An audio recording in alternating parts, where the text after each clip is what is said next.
بسم اللہ الرحمن الرحیم وعن الامور الشرعیہ یقع علی الذی اتصل به وصفا، اور امور شرعیہ سے نہی اس قسم پر واقع ہوتی ہے جس کے ساتھ قبح وصف کے طور پر متصل ہوتا ہے، یعنی قبیح لغیرہ وصفی عام طور پر۔ یہ عطف ہے ماتن کے قول عن الافعال الحسیہ پر۔ اے مراد یہ ہے والنہی عن الامور الشرعیہ، شرعی امور سے ممانعت اس قسم پر واقع ہوتی ہے جس کے ساتھ قبح وصفی طور پر ہوتا ہے، یعنی قبیح لغیرہ وصفی، یعنی یحمل علی انہ قبیح لغیرہ وصفا، یعنی افعال شرعیہ سے نہی قبیح لغیرہ وصفی پر معمول ہوتی ہے۔ والمراد بالامور الشرعیہ، اور شرعی امور سے مراد ما تغیرت معانیہ الاصلیہ بعد ورود الشرع بہا، وہ ہے کہ جن کے اصلی معانی ان کے بارے میں شریعت کے وارد ہونے کے بعد تبدیل ہو گئے ہوں، ورود شرع سے پہلے ان کا معنی کچھ اور رہا ہو، ورود شرع کے بعد ان کے معنی میں تبدیلی آ گئی ہو۔ کالصوم والصلاۃ والبیع والاجارہ، جیسے صوم، صلاۃ، بیع، اجارہ۔ فإن الصوم هو الامساک فی الاصل، کیونکہ لغوی اعتبار سے، اصل کے اعتبار سے صوم مطلق امساک کا نام ہے، باز رہنا، رکنا، صرف امساک کا نام صوم ہے۔ وزیدت علیہ فی الشرع اشیاء، شریعت میں مطلق امساک پر روزے میں بہت سی چیزیں بڑھا دی گئی ہیں۔ مفطرات ثلاثہ کو خاص کیا گیا کہ ان سے بچنا، صبح صادق تک سے غروب آفتاب تک بچنا، یہ قیدیں بڑھا دی گئیں جو ورود شرع سے پہلے نہیں تھیں، تو معنی تبدیل ہو گیا۔ والصلاۃ هو الدعاء، اور صلاۃ کا اصلی معنی دعا ہے۔ وزیدت علیہ اشیاء، ورود شرع کے بعد اس پر بہت سی چیزیں بڑھا دی گئیں، رکوع کرنا ہے، سجدہ کرنا ہے، قعدہ کرنا ہے، قیام کرنا ہے، وغیرہ ذالک۔ والبیع، اور بیع اصل میں مبادلۃ المال بالمال فقط، صرف مال کا مال سے تبادلہ، اس کو بیع کہتے ہیں اصلی معنی کے اعتبار سے۔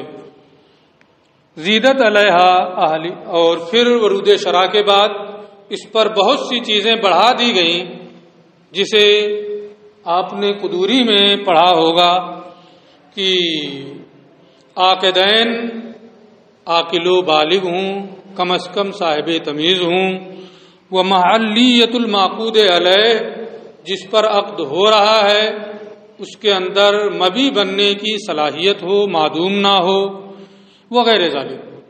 اس کے علاوہ اور بھی بہت ساری بیع میں شرطیں ہیں، یہ اس کے لیے تو ہے نہیں کہ ان تمام تفصیلات کو بیان کریں گے۔ یہاں یہ صرف دکھانا ہے کہ اس کا اصلی معنی یہ تھا، اور پھر اس پر کچھ چیزوں کا اضافہ کر دیا گیا، معنی تبدیل ہو گیا۔ والاجارہ مبادلۃ المال بالمنافع، اور اجارہ کا اصلی معنی منافع کے عوض مال کا تبادلہ ہے، یہ اصلی معنی ہے۔ اس پر بھی بہت ساری چیزوں کا اضافہ کیا گیا۔ مستاجر معلوم ہو، معلومیت المستاجر، جس پر عقد اجارہ ہو رہا ہے وہ معلوم ہونا چاہیے، متعین ہو۔ ان دونوں یا ان 5 گھروں میں سے کوئی ایک گھر آپ کو اجارے پر دیا، مستاجر ہی نہیں معلوم ہے، وہ اجارہ صحیح نہیں ہوگا، ہے نا؟ کوئی ایک کمرہ، کوئی ایک گھر متعین کرے گا نا۔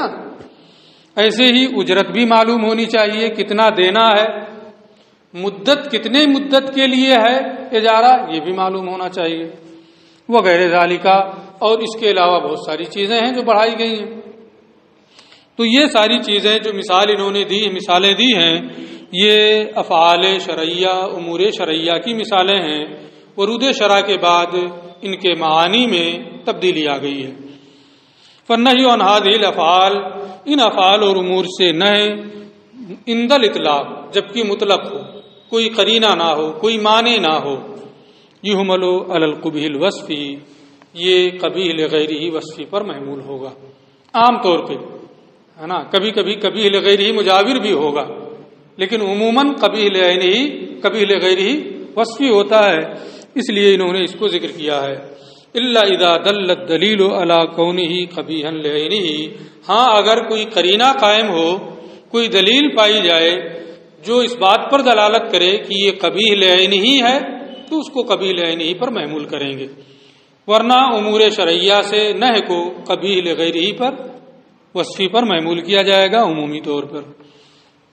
اب قرینہ کی مثال کی ہو امور شرعیہ سے، لیکن اس کے باوجود وہ قبیح لعینہ ہی ہو، جیسے مضامین کی بیع، ملاقیح کی بیع، ناپاکی کی حالت میں نماز پڑھنا، مضمون کی جمع مضامین، ملقوح کی جمع ملاقیح، مضمونہ اور ملقوحہ کی جمع بھی مضامین اور ملاقیح بتائی گئی ہے نا۔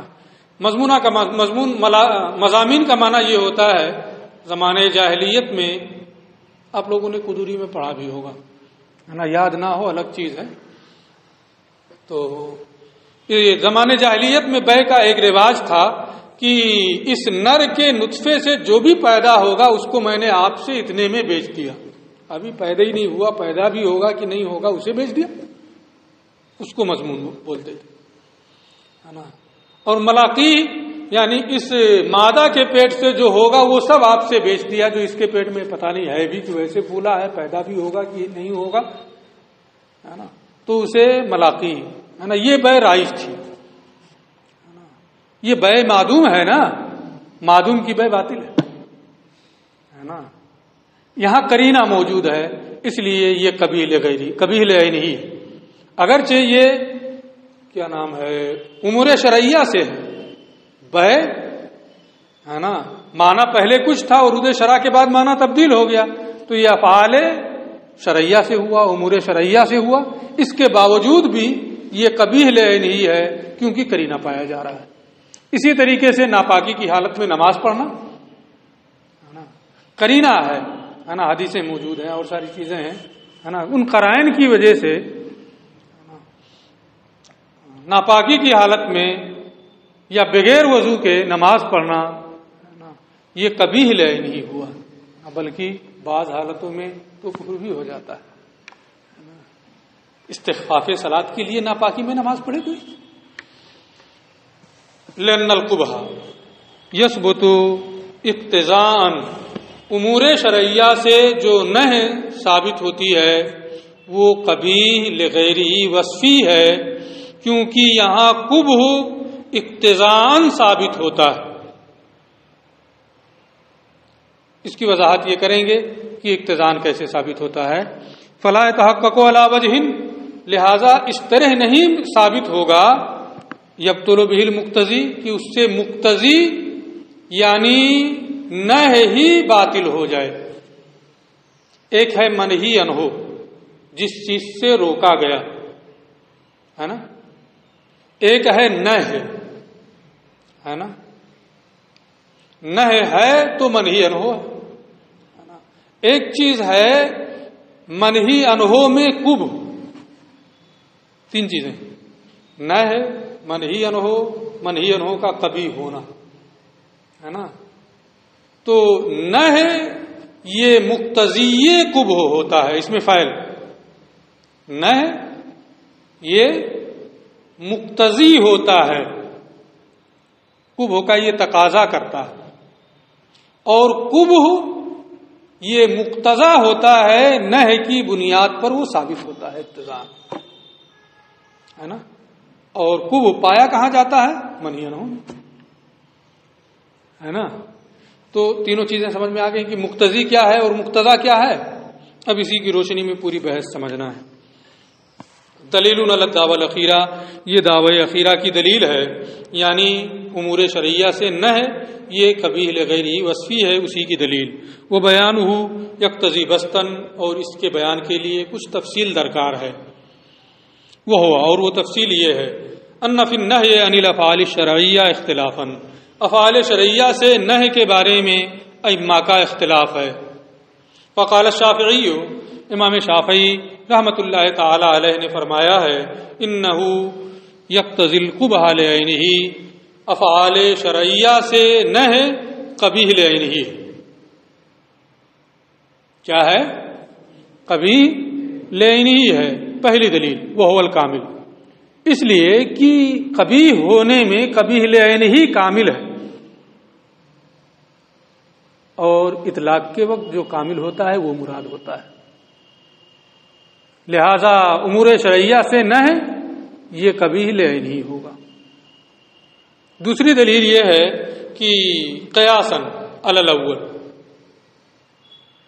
پہلے پر قیاس کرتے ہوئے، یعنی جیسے افعال حسیہ سے نہ ہے قبیح لعینہ ہی ہے، اسی طریقے سے اسی پر قیاس کرتے ہوئے افعال شرعیہ سے بھی نہ قبیح لعینہ ہی ہوگی.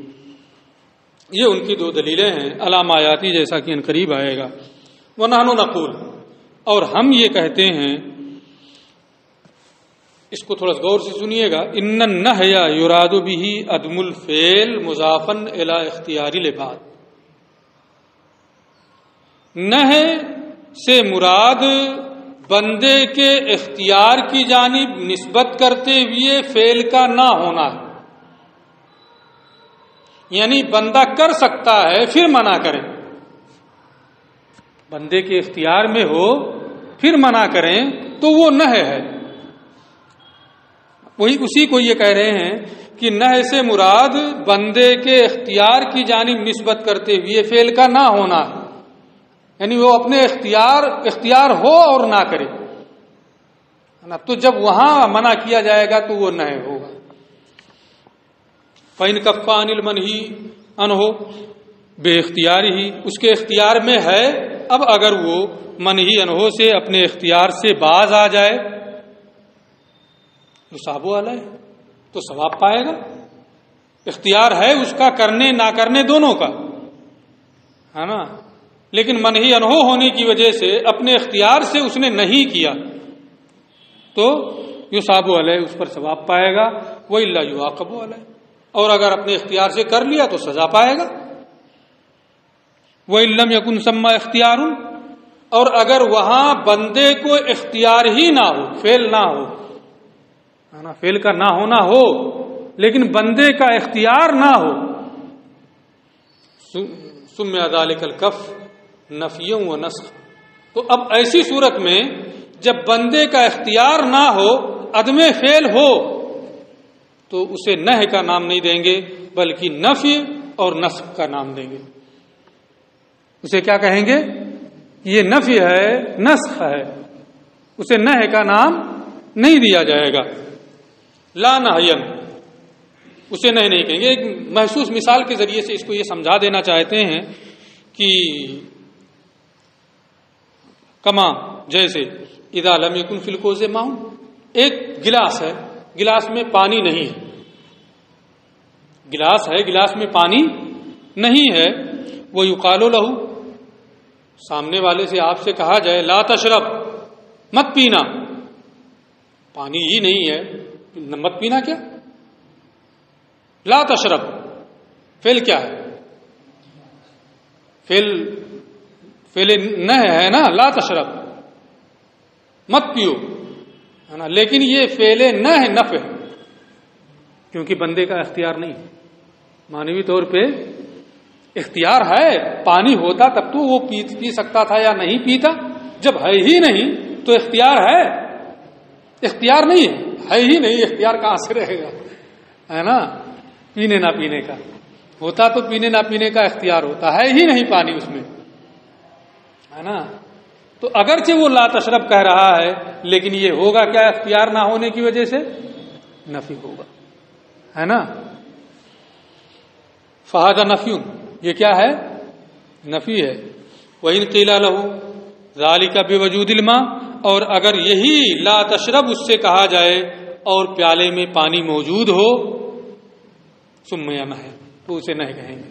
پانی ہے، اس سے کہہ رہا ہے مت پینا، تو وہ اپنے اختیار سے پی بھی سکتا ہے تو حکم کی خلاف ورزی ہوگی، اپنے اختیار سے بچ بھی سکتا ہے تو حکم کی بجاوری ہوگی.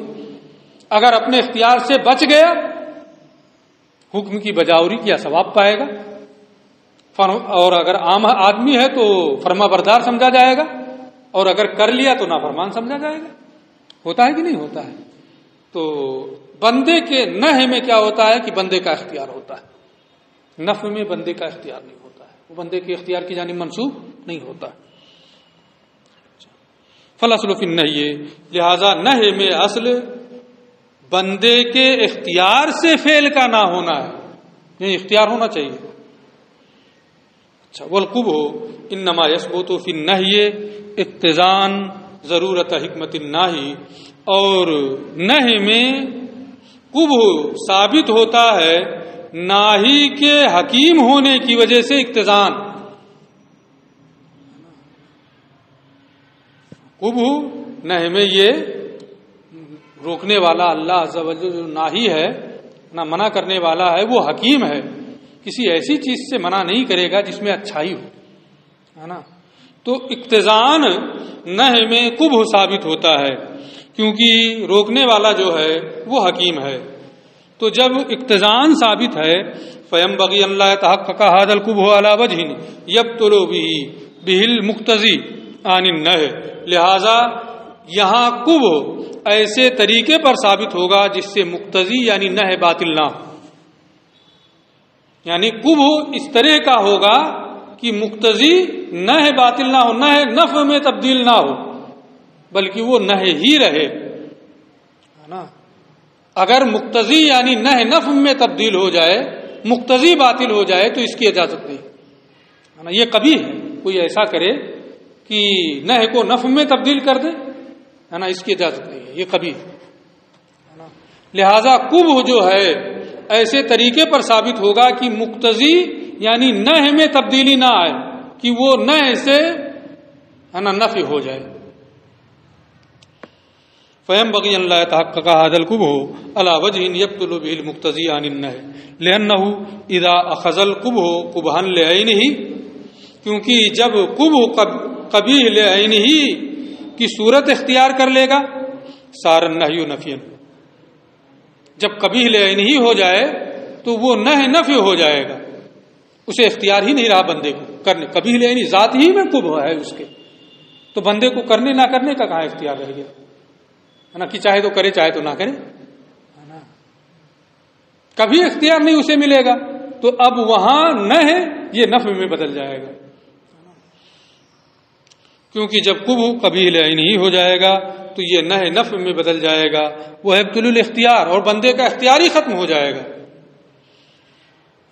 اب کہتے ہیں کہ اذ اختیار کل شیء ما یناسبہ، ہر چیز میں اختیار اس کی مناسبت سے ہوتا ہے نا. ہر چیز کا اختیار اس کی مناسبت سے ہوتا ہے. کسی کے پیر ہی نہیں ہے، تم کہہ رہے ہو کہ سٹیاؤں پیدل چلے جاؤ. ہاتھ نہیں ہے، کریں ہاتھ سے اٹھا کر کے پانی پی لو. اختیار اب ہاتھ سے اٹھا کر پانی پینے پر وہ قادر ہے نا؟ نہیں قادر ہے جب ہاتھ نہیں ہے. پیدل سٹیاؤں جانے پر قادر ہے جب پیر نہیں ہے. اب کہہ رہے ہیں کہ ہاتھ سے اٹھا کر پانی پی لو، ہاتھ موجود ہے پیر نہیں ہے. آپ کہہ رہے ہیں کہ اختیار مسلوب ہے کیونکہ پیر نہیں ہے. یہ صحیح ہوگا؟ ہاتھ تو موجود ہے، اختیار تو ہے نا. ہر چیز میں اختیار اس کی مناسبت سے، ہر چیز میں اختیار اس کی مناسبت سے. اسی کو یہ یہاں سمجھانا چاہ رہے ہیں. یہاں پر میں نے ایک حصی مثال دی ہے، یہ جو مثال دیے ہیں اس پر سمجھائیں گے. اذ اختیار کل شیء ما یناسبہ، کیونکہ ہر چیز کا اختیار اس کی مناسبت سے ہوتا ہے. فاختیار الافعال الحسیہ، افعال حسیہ میں اختیار جن میں تبدیلی نہیں ہوئی ہے ورود شرع کے بعد، وہ القدرت و حسن، وہ حسی طور پر قادر ہونا ہے، کرنا ہے نا. اے یقدر الفاعل ان یفعل الزنا باختیارہ، یعنی فاعل اپنے اختیار سے جنا کر سکے، ثم یکف عنہ، پھر اس سے باز رہے، نظرا الی نہی اللہ تعالی، اللہ عز و جل کی نہی کی جانب نظر کرتے ہوئے، فیکون القبح ثم لعینہ، وہاں قبح کبھی لعینہ ہوگا، یعنی حسی طور پر کرنا ہے نا. یہ افعال حسیہ میں اختیار کا معنی ہے، لیکن افعال شرعیہ میں وہ اختیار الافعال الشرعیہ، اور افعال شرعیہ میں اختیار یہ ہے ان یکون اختیار الفعل فیہ من جانب الشارع، کہ اس میں اختیار بندے کو شارع کی جانب سے ہو. افعال حسیہ میں کیا ہوتا ہے کہ بندے کا اختیار ہوتا ہے کہ چاہے تو کرے چاہے نہ کرے. افعال شرعیہ میں شارع کی جانب سے اسے اختیار ہوتا ہے کہ کرے یا نہ کرے، ہے نا. یہ دونوں میں فرق ہے، ابھی مثال دیں گے. یہ ان یکون اختیار الفعل فیہ من جانب الشارع ومع ذلک، شارع کی جانب سے اس میں بندے کو اختیار ہو، ومع ذلک ینہاہ عنہ، اس کے باوجود بندے کو اس سے منع کر دے، شارع اللہ عز و جل اس سے منع کر دے. مثلا ہے نا، روزہ ہے، نماز ہے، بیع ہے، اجارہ ہے، یہ سب کیا ہیں؟ امور شرعیہ ہیں. معزون ہے کہ نہیں؟ روزہ رکھنے کی اجازت ہے کہ نہیں؟ نماز پڑھنے کی فرض ہے، اجازت تو چھوڑ دو، ہے نا. تو اب اللہ کی جانب سے اجازت ہے نا ان تمام چیزوں کی. کیا ایسے زنا میں بھی ہے؟ حد کیا نام خمر، شرب خمر میں بھی ہے؟ نہیں ہے نا. فرق ہو رہا کہ نہیں ہو رہا؟ تو اب نماز، روزہ، یہ اللہ کی جانب سے ان کی اجازت ہے. ایام نہر میں روزہ رکھنے سے منع کر دیا گیا، اوقات مکروہہ میں نماز پڑھنے سے منع کر دیا گیا، حدث کی حالت میں نماز پڑھنے سے منع کر دیا گیا. تو منع بھی ہے، معزون بھی ہے، دونوں چیزیں ہو رہی ہیں نا. یہاں وہاں جو فعل حسی ہے بندہ اپنے اختیار سے کرے نہ کرے، ہے نا. یہاں ایک جانب سے تو دیکھیں تو معزون ہے شارع کی جانب سے، پھر یوم نہر میں منع ہے، حدث کی حالت میں منع ہے نا. تو فیکون، تو امور شرعیہ جو ہوں گے معزونن فی ہے، ایک جہت سے وہ ان کی اجازت ہوگی، وہ ممنوعن ہو، ایک جہت سے وہ ممنوع بھی ہوں گے. دونوں چیزیں وہاں ہیں. ولا استمیعان قط، اور یہ دونوں کبھی اکٹھا نہیں ہو سکتے. الا ان یکون ذلک الفعل، مگر یہ کہ وہ فعل اپنی اصل کے اعتبار سے مشروع اور وصف کے اعتبار سے ممنوع. تو نماز اپنی اصل کے اعتبار سے، ذات کے اعتبار سے، روزہ اپنی اصل کے اعتبار سے، ذات کے اعتبار سے، اجارہ، بیع اپنی اصل کے اعتبار سے، ذات کے اعتبار سے، یہ کیا ہے؟ معزوم، مشروع. لیکن وصف کے اعتبار سے نہر کا وصف فارغ ہو گیا، ممنوع ہو گیا. حدث کا وصف فارغ ہو گیا، ممنوع ہو گیا، ہے نا. وہ قبیحن بے اعتبار وصف، اور اپنے وصف کے اعتبار سے کیا ہے؟ وہ قبیح ہو. لہذا یہ دونوں میں فرق ہے. اس لیے ہم یہ کہتے ہیں کہ امور شرعیہ سے جو نہی ہوتی ہے وہ قبیح لغیرہ وصفی پر معمول ہوتی ہے، کیونکہ یہاں بندے کا اختیار ہی یہ ہے کہ اس کو اجازت دی گئی ہے اور منع بھی کیا گیا ہے. ولا یکفی فی هذه الافعال الشرعیہ الاختیار الحسی، اور افعال شرعیہ، امور شرعیہ میں اختیار حسی کافی نہیں ہے. جیسے کہ قسم اول میں ہے کہ جو افعال حسیہ ہیں اس میں حسی اختیار ہوتا ہے، بندے کا اختیار، اپنا خالص اختیار. یہاں شارع کی جانب سے من وجہ معزون اور من وجہ ممنوع، دونوں میں فرق ہے. والشافعی اذا قال بکمال القبح، اور امام شافعی رحمۃ اللہ تعالی علیہ نے جب امور شرعیہ سے نہی کو بھی کے بارے میں بھی کمال قبح کا قول کیا، آنی بعینہ، یعنی یہ فرمایا کہ وہ بھی قبیح لعینہ پر محمول ہوگا. ذهب الاختیار الشرعی، تو جو اختیار شرعی ہے بندے کا وہ باطل ہو گیا، اور جب باطل ہو گیا تو یوم نحر میں روزہ نہ رکھو، یہ نہ رہا کہ نفی ہو گیا، نفع ہو گیا، تو مقتضی باطل ہو گیا، حالانکہ مقتضی کو باطل کرنا درست نہیں ہے، قبیح ہے۔ لہذا امور شرعیہ سے جو نہی ہوگی وہ قبیح لغیر ہی وصفی پر معمول ہوگی۔ وبقي الاختیار الحسی، اختیار حسی باقی رہا، وهو لا ينفعنا، اور اس سے کوئی فائدہ نہیں ہے۔ فصار النهي نفيا، تو اب یہ نہی نفع اور نسخ ہو گئی۔ وبطل المقتضی لرعایت المقتضی، اور مقتضی یعنی قبح کے لیے مقتضی نہی ہی باطل ہو گیا۔ وهو قبیح جدا، اور یہ بہت قبیح ہے نا، مقتضی کی رعایت میں مقتضی کو باطل کرنا یہ صحیح نہیں ہے۔ هذا هو غایۃ التحقیق فی هذا المقام، اس بحث میں یہ سب سے بہترین تحقیق ہے۔ ٹھیک ہے، یہ بات یہاں پوری ہو گئی۔ اس کے بعد یہ کہتے ہیں ثم فرع علی الاصل الذی مہدہ، پھر مصنف نے جو ضابطہ بیان کیا اس ضابطے پر ثم فرع علی الاصل الذی مہدہ، پھر جس ضابطے کی تمہید بیان کی ہے اس پر تفریع کا ذکر کیا، اس کی تفریعات بیان کر رہے ہیں۔ فقال، اور فرمایا، یہاں سے انہی تفریعات کا بیان ہے، وہ تفصیلات انشاءاللہ کل